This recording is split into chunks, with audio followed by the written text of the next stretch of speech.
for this case, let's talk some general manager work and a recent trade that got pulled off, just in lightness of what's coming here to Bloomington.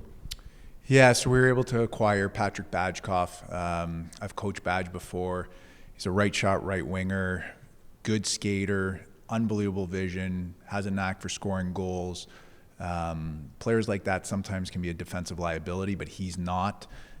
Takes pride in his defensive side of the game. Also, we'll get into bodies. So obviously I know him very well, and excited to get him stuck into our group. Should be able to help alleviate some of our goal scoring issues that we've had. I know he hasn't had a great start to this season, but I don't think he's been put in the right situations, and we're hoping that we can create those situations for him.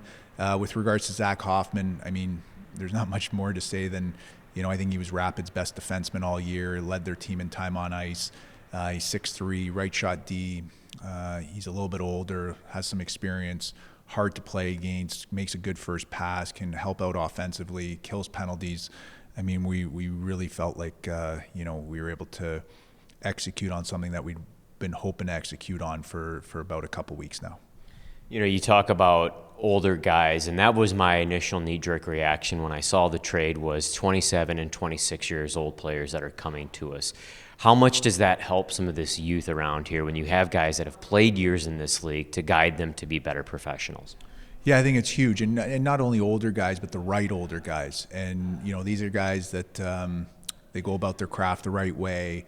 They love the game. They're good people, at and away from the ring. So, that part of it, really plays into it. I think our group is at the point where, we need to get a little bit more experience if we're going to try and take that next step, which is something that's hugely important to us, and really solidify ourselves as, a top organization at this level. We had to bring in some older players that have some experience.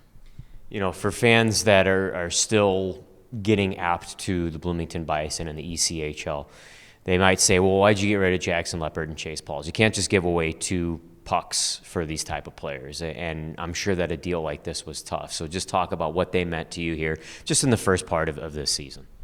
Well, it's what I alluded to earlier. When we started building this team, a lot of players took, big chances on us and big chances on their development, and that means a lot to us. And there's a lot of smart GMs at this level, and you're not going to be able to get 2 good assets without giving up 2 good assets. So I can't speak highly enough about Jackson Leopard and Chase Pauls.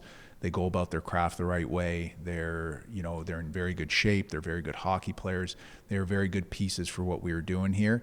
It just, for us at this time, we really valued, Jackson Leopard's a left winger. Patrick Bajkoff is a right winger. We valued that a little bit more right now, just that ability to have that right shot, right winger, sort of solidify our lineup. And then again, Chase Pauls, I mean, he's 6'5", he's a great shutdown defenseman. He's going to have a great career. I do think he can play in the American Hockey League at some point here. But again, for us in the immediacy, we wanted to get a little bit older on the back end, a little bit more polished, and just a little bit more all around, defenseman. And that was something that was really important to us. And that's what we executed on.